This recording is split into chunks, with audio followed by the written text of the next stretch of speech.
Assalamualaikum warahmatullahi wabarakatuh. Hamdan lillah, salatan wa salaman ala sayyidina wa habibina syafi'ina wa qurrati ayuna wa maulana Muhammad ibni Abdillah wa ala alihi wa ashabihi wa man tabi'a hudah. Qulu subhanaka la ilma lana illa ma 'allamtana innaka antal alimul hakim. Rabbi syrah li sadri wa yassir li amri wa uqdatam min lisani yafqahu qawli. Qala ta'ala fi kitabil karim, bismillahirrahmanirrahim. Ud'u ila sabili rabbika bil hikmah wal mau'izatil hasanah wajadilhum billati hiya ahsan. Wa qala Rasulullah sallallahu alaihi wa sahbihi wasallam fil hadis sahih alladzi rawahu Imam Bukhari wa Muslim, ballighu anni walau ayah. Sadaqallahul adzim wa sadaqa rasulul habibul karim wa nahnu ala dzalika minasyahidin, amma ba'du. Sayyidul Habib Salim juga Habib Isa bin Habib Salim Baharun, matan Allah bisihhatihima wa tuli hayatihima, para kiai, para sesepuh bini sepuh, para immatul khususiyah, para pengurus al-khidmah at-tariqah al-qadiriyah wa naqsyabandiyah al-uthmaniyah, para perangkat kelurahan Indro, hadirin hadirat yang berbahagia. Kalau tak matur bahasa Indonesia niki dari akan Ustaz Sa'dullah makmuman. Dakwah itu berasal dari bahasa Arab, da'a yad'u da'watan, artinya mengajak kepada kebaikan. Allah Subhanahu wa taala memberikan tuntunan, guidance kepada Rasulullah sallallahu alaihi wasallam yang kemudian benar-benar diikuti oleh beliau dan para penerus beliau, termasuk oleh Hadratus Syekh Ramoki Haji Ahmad Asrul Al-Saki radhiyallahu taala anhu. Allah berfirman, ud'u ila sabili rabbika bil hikmah. Metode mengajak orang lain dalam kebaikan itu nomor satu harus arif, harus tidak memaksa, tidak mengintimidasi, wise, bijaksana dan bijaksini. Kalau bijaksana saja kesana bijak, kesini tidak. Kalau yang benar itu bijaksana dan bijak sini. Wal mau'izatil hasanah, dengan cara yang baik. Yang terakhir, kalaupun harus berdebat, kalaupun harus bertukar pikiran, billati hiya ahsan, dengan cara yang terbaik. Bukan yang baik saja tapi cara yang terbaik. Sahabat sebelum masuk Islam, Hashim Al-Khajraji, ayahnya lebih dulu masuk Islam. Dipaksa oleh ayahnya, suruh masuk Islam. Nak, masuk Islam. Kalau tidak, ayah akan membunuh kamu. Dipaksa, diintimidasi, diancam dengan kekerasan. Turunlah ayat Al-Quran, la ikraha fiddin. Tidak boleh ada kekerasan, tidak boleh ada ancaman di dalam memeluk agama Islam. Sampai Al-Imam Ibnu Athir membuat kitab tarikh, kitab sejarah perjalanan Rasulullah SAW 30 juz Al-Kamil. Di dalamnya tidak ada satupun cerita yang menjelaskan Rasulullah mengajarkan agama Islam itu dengan cara paksa, dengan cara kelembutan, dengan penuh kasih sayang. Walau syaa rabbuka la aman man fil ardi jami'a. Di dalam Al-Quran kata Allah, Muhammad, seandainya saya ingin, seandainya saya mau, bisa kok semua umat manusia di dunia ini beragama Islam, semua percaya, iman kepada saya. Afa anta tukrihun nas hatta yakunu mu'minin. Saya saja begitu kok, kata Allah. Apakah kamu mau berbuat, mau melakukan pemaksaan kepada manusia sehingga mereka beriman semuanya? Tentu tidak, kata Allah. Nah, cara-cara yang dibimbingkan, dituntun oleh Allah Subhanahu wa taala ini langsung ke Indonesia. Setelah dilakukan dengan baik oleh para sahabat, tabi'in dan tabi'in, kemudian juga ditiru oleh para wali songo ketika menyebarkan agama Islam. Wali songo itu tercatat hanya 50 tahun mendakwahkan Islam di tanah Jawa. 1450 Masehi sampai 1500 tanah Jawa Islam semuanya. Karena menggunakan cara-cara yang baik. Bahkan sebelum wali songo masuk ke Indonesia, bahkan sebelum para wali songo berjuang menyebarkan agama Islam. Satu, yang mula-mula datang ke Indonesia yang tercatat dengan baik dalam sejarah, Syekh Subakir dari Persia. Barat niku pun di barat niku. Dari Persia niku Iran. Syekh Subakir itu diutus oleh Raja Persia pada saat itu karena setiap kali orang-orang Persia, pendakwah Persia masuk ke tanah Jawa ini, belum ada nama Jawa, apalagi Indonesia. Datang ke sini setiap kali, misalkan Raja Persia ngutus 50 orang, yang kembali cuma 30 orang, 20 orang meninggal. Diutus lagi 100 orang, yang pulang cuma 60 orang, yang 40 meninggal. Tanda tanya besar Raja Persia, ada apa ini? Kok kok sedemikian kereng tanah Jawa itu, kok sedemikian sangar tanah Jawa ini? Akhirnya dikirimlah Syekh Subakir, salah seorang wali, salah seorang pendakwah yang sakti mandraguna. Dikirim, ternyata di tanah Jawa ini dihuni oleh para jin, para lelembut, para yang melakukan kekerasan, yang membuat para pendakwah dari luar tidak kerasan, tidak betah di sini. Bahkan mereka tidak panjang umur, mereka meninggal di sini. Akhirnya Syekh Subakir dengan berbagai macam kesaktiannya diikat, ditaleni, dirantai para makhluk-makhluk halus yang jahat itu, kecuali dua, Sang Hyang Semar dan Sang Hyang Togo. Mereka dibebaskan, tidak diikat, tidak dibuang ke pantai selatan karena mereka berdua ini tidak melakukan perlawanan. Jelas gak? Yang pertama, mereka tidak mengganggu. Yang kedua, Syekh Sulaiman Al-Wasil, Syekh Ri'asidin An-Naisaburi. Naisabur, kata orang-orang orang Arab, Mawro An-Nahr, di balik sungai, daerah Transoksania dalam bahasa peta itu. Sama, masuk ke Indonesia membawa kitab namanya Kitabul Asror, kitab yang berisi rahasia Al-Asror, berbagai macam rahasia. Oleh beliau Syekh Ri'asidin An-Naisaburi, makamnya di dekat Masjid Stonogedong, Kediri. Santiliriboyo 1 bulan 1 kali Jumat Muda ke sana ziarah ke beliau, salah seorang makam wali yang terkenal di Kediri. Diajarkan kitab Al-Asror itu kepada Raja Kerajaan Doho, Jayakatwang.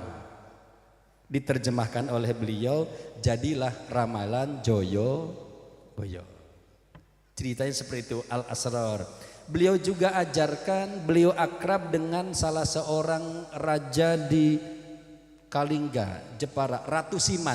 Meskipun Ratu Siman ini tercatat tidak masuk Islam, tapi karena bergaul dengan seseorang yang bijaksana dan bijaksini, akhirnya memimpin kerajaan Kalingga juga dengan bijak, dengan adil, mempersilahkan rakyatnya kalau mau memeluk agama baru, agama Islam. Tidak dilarang, tidak dicegah untuk meninggalkan agama Hindu. 4. 1410 Masehi ini, Syekh Hasanuddin mendirikan untuk pertama kalinya sebuah pondok pesantren tahfidz. Saya ingat tadi diumumkan ada pondok Kuro dan Manaril Kuro. Syekh Hasanuddin mendirikan pondok pesantren di daerah Rengas Dengklok, Karawang, karena beliau seorang qori, seorang penghafal Quran dan pembaca Quran yang luar biasa. Beliau mendapat julukan Syekh Qurra. Menyebarkan agama Islam, menyebarkan agama yang relatif baru dia pada saat itu. Raja Pajajaran yang berkuasa pada saat itu, Raja Siliwangi, Prabu Siliwangi tidak terima karena ada orang yang mengusik agama yang dianut oleh beliau dan oleh seluruh rakyatnya. Akhirnya beliau dari daerah selatan, dari daerah Ciamis kerajaannya turun ke utara, menemui, mau membunuh Syekh Qurra ini. Ketika datang ke sana ternyata bukan ditemui oleh Syekh Qurra, bukan ditemui oleh Syekh Hasanuddin, malah ditemui oleh seorang santrinya perempuan. Suaranya enak, wajahnya cantik, baca Qur'annya hebat. Akhirnya malah luluh hati beliau. Yang tadinya mau membunuh, yang tadinya mau melakukan kejahatan kepada Syekh Qurra, malah naksir kepada santriwati ini yang bernama Nyai Subang Larang. Nyambung, ketemu film Nyai Subang Larang, tinggi, cantik, suara enak, kutilang, kuning, tinggi langsing. Akhirnya menyatakan diri pengen menikah. Kata Syekh Qurra, silahkan nikah dengan putri saya ini, tapi satu syaratnya. Apa ya Syekh? Masuk agama Islam. Ya siap. Siap, yang penting nikah. Akhirnya masuk Islam. Ketika nikah itu kata Syekh Qurra, Syekh Hasanuddin, mana mas kawinnya? Minta apa? Minta tasbih lintang kerti. Gampang, saya ambil. Di mana? Saya beli di mana? Bisa saya ambil sekarang juga. Oh adanya di sana di Saudi, kata Syekh Qurra. Gampang, sekarang juga saya ambil. Kemudian beliau baca aji-ajinya, baca wiridannya, beliau bisa menghilang dan bisa pergi kemanapun ke tempat yang beliau kehendaki. Hong, ternyata tidak hilang, masih berada di situ. Hong, ternyata tidak hilang juga. Hong, ternyata masih tetap berada di situ. Awan Kinton datanglah. Apa itu? Ternyata tidak pergi, tetap berada di situ, tidak pindah. Kata Syekh Qurra, ya Raja Prabu Siliwangi, sekarang engkau sudah masuk Islam, bukan itu bacanya. Apa Syekh Qurra? Baca Bismillahirrohmanirrohim. Hong, hongnya tetap tidak dihilangkan. Ini dakwah, apa namanya, kearifan local wisdom, tidak dihilangkan begitu saja oleh beliau. Akhirnya Bismillahirrohmanirrohim. Hong ke Saudi. Hong Bismillahirrohmanirrohim. Hong datang lagi ngasih memberikan tasbih lintang kerti. Terjadilah pernikahan antara Prabu Siliwangi dengan Nyai Subang Larang. Tapi rupanya Islamnya tidak bagus, karena memang nawaitunya itu masuk Islamnya pengen menikahi Subang Larang ini. Tapi meskipun demikian diberi keturunan yang soleh-soleh, diberi keturunan yang luar biasa. Yang pertama diberi keturunan Syekh Harmatullah atau Prabu Raden Kian Santang, nyambung emak-emak itu. Yang kedua Syekh Sumadullah atau Walang Sungsang. Yang ketiga diberi keturunan seorang perempuan Rara Santang atau Syarifah Mudaim. Syarifah Mudaim ini berangkat haji ke Saudi, di Mekah bertemu dengan Syekh Abdullah Adomat Khan, seorang sayyid, seorang syarif yang berasal dari India. Menikahlah dengan beliau, salah seorang putranya adalah Sunan Gunung Jati. Jadi kalau sekarang saat ini ada yang berkata bahwa para wali songo itu sudah putus nasabnya, itu ngopinya kurang jauh orang ini, mainnya kurang jauh, ngopinya kurang pahit. Raja Pajajaran, kerajaan Pajajaran runtuh tidak lewat peperangan, ngeluruk tanpa bolo, menang tanpa aji-aji, sekti tanpa aji-aji. Ini Islam masuk ke Indonesia seperti itu, melalui dakwah yang luar biasa. Terakhir Raja Brawijaya V, Raja Majapahit terakhir, Kertabumi, putranya 117 karena istrinya 600 orang. Ya wajar, wong beliau bukan Islam, beliau pemeluk Hindu dan raja. Oleh kerajaan-kerajaan yang ditaklukkannya diberikan upeti zakatlah zaman sekarang itu. Kalau Al-Hidmah insya Allah tidak. Pengurus Al-Hidmah Jamal Hidayah insya Allah tidak, cukup satu. Setuju? Satu di Gresik, satu di Surabaya, satu di mana? Satu, insya Allah setia. Setiap tikungan ada. Salah seorang dari 600 itu berasal dari Cempa. Mana Cempa itu? Kamboja.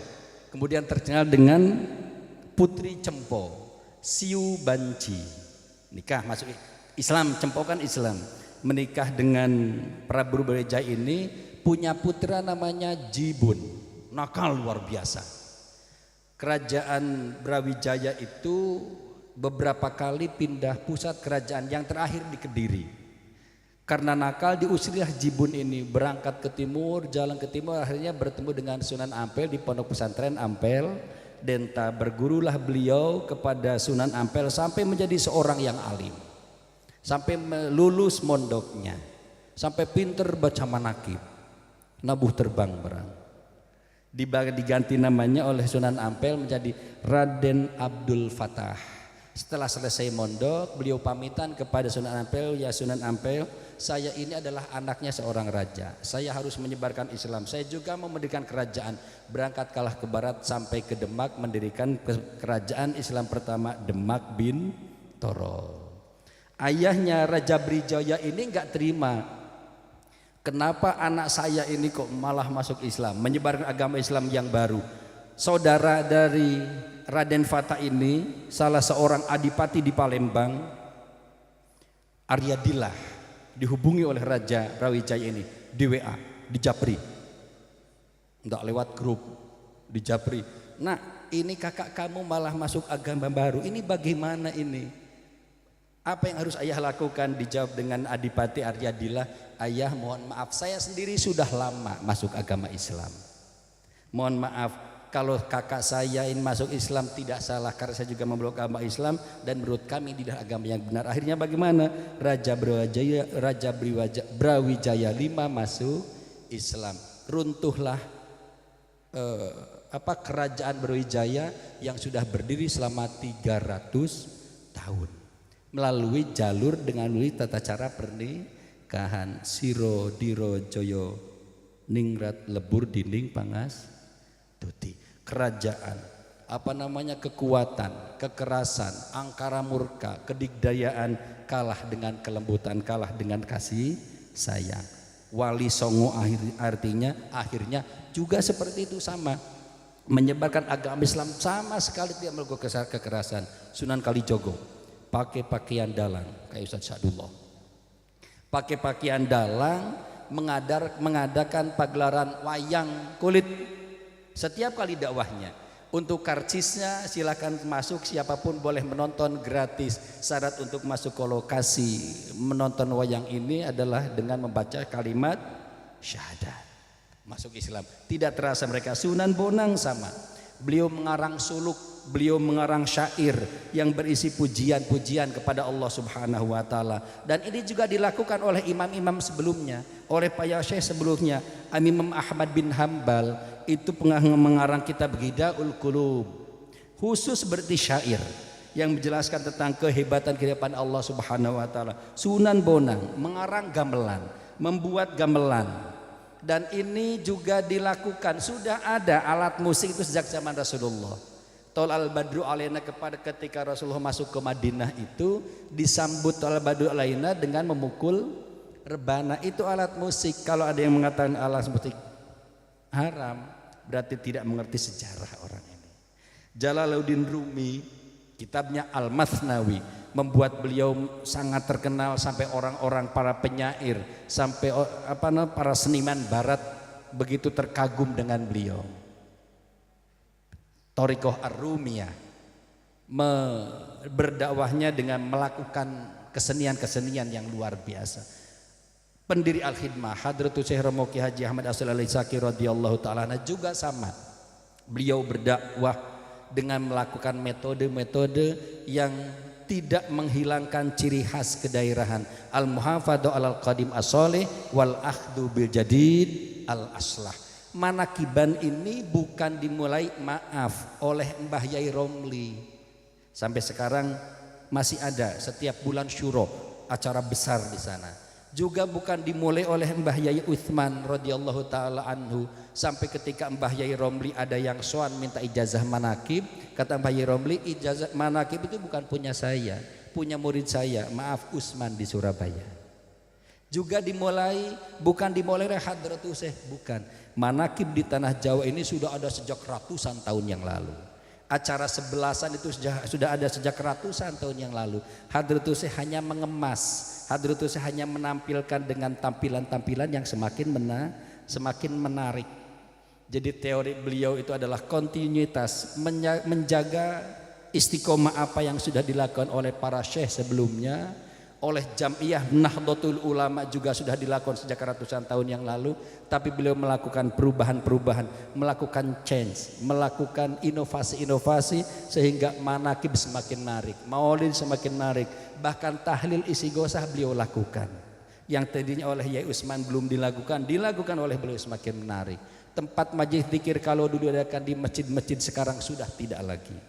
2 bulan yang lalu Al-Hidmah Surabaya mengadakan majlis zikir di Kebun Binatang Surabaya.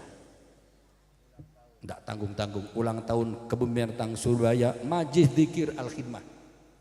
Jadi hewan di KBS sekarang sudah menjadi anggota Jamaah Al-Khidmah dan UCC Kopler Community. Kalau sudah seperti ini, walhasil kewajiban kita sebagai yang mengaku paling tidak para pencintanya, para pengurus Al-Khidmah, kewajiban kita pasti adalah satu.